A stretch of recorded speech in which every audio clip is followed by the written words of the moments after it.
Hello বন্ধুরা, আমি অনু update with অনু চ্যানেলে তোমাদের স্বাগত। আমি চলে এসেছি চিরসখা সিরিয়ালের আপডেট নিয়ে। চিরসখা সিরিয়ালে দেখা যাচ্ছে আমাদের মিটিল আর বর্ষার মধ্যে লেগে যায় ঝগড়া। বর্ষা বলে মিটিলে নাকি কোনো অধিকার নেই তাদের বাড়ির ব্যাপারে কথা বলবার, তাকে যদি কথা বলতে হয় বাড়ির বাইরে গিয়ে যেন কথা বলে। এখন মিটিল বলে সেটা ঠিক করবার তুমি কেউ নও বাবিল, তাহলে কি আমি সেটাই করব? বাবিল বলে না, মিটিলের অধিকার আছে কথা বলার, তবে মিটিল তুই আমার বাবাকেও কিন্তু ছোট করতে পারিস। মিটিল বলে সেটা আমি দেখবো, আমি কোন ব্যাপারে কথা বলবো, আমি কাকিমার কাছ থেকে পারমিশন নিয়েই কথা বলছি। অন্যদিকে রশ্মি কমলিনীকে বলতে থাকে যে সে যেন এরকম না করে, যেন চন্দ্রর সাথে থাকে। আবার কমলিনীর মা বাবাও বুঝাচ্ছে কমলিনীকে যাতে চন্দ্রকে মেনে নেয়।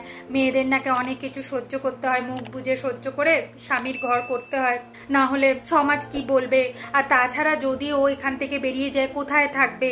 বাড়িতে তো ওর কোনো জায়গা নেই, কারণ ওই বাড়িতে আর কমলিনীকে রাখা সম্ভব নয়।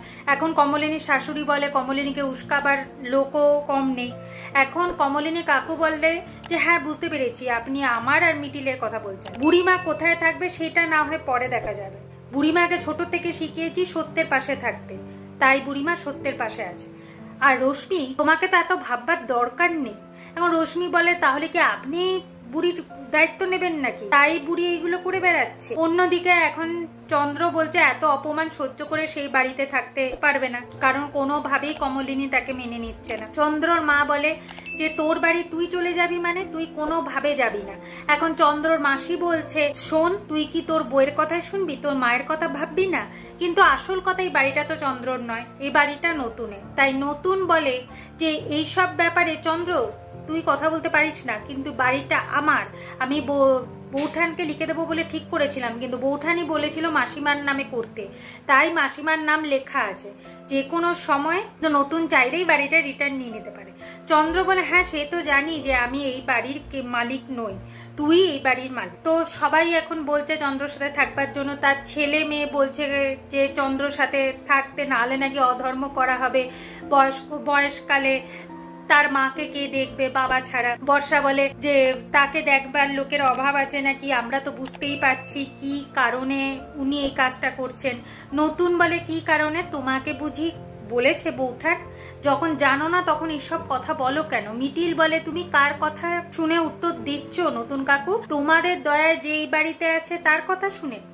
এখন কমলিনী বলে আমি তো সবার ইচ্ছা মতোই চললাম, আমার সন্তানদের ইচ্ছা মতো চললাম, শাশুড়ির ইচ্ছা মতো চললাম, বাবা মা তোমাদের ইচ্ছা মতো চললাম, নিজের ইচ্ছা মতো তো কোনোদিন চলিনি, তাই নিজের ইচ্ছা মতো চলবো।